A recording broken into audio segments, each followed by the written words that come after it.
लीजिए आज जाने इसको, जिसकी तस्वीर आप देख रहे हैं, और इसे पोस्ट बेजा मुर्ग कहते हैं, यानी अंडे का छिलका। अंडे की सफ़ेदी और जर्दी निकालकर बाकी जो खोल रहता है वो छिलका कहलाता है। तस्वीर आपके सामने मौजूद है जिसे आप देख रहे हैं।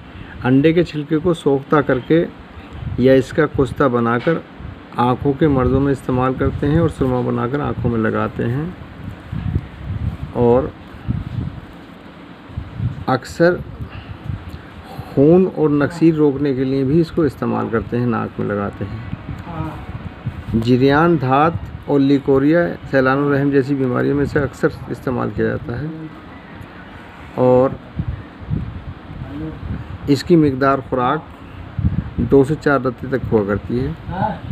वीडियो पसंद आई तो लाइक करें, चैनल को सब्सक्राइब करें, घंटी का बटन दबाएं, और ताकि आने वाली तमाम वीडियो आपको मिलती रहें और उससे फ़ायदा उठाएं। बाकी इजाज़त दें, फिर मुलाकात होगी किसी दूसरी वीडियो के साथ। आदाब।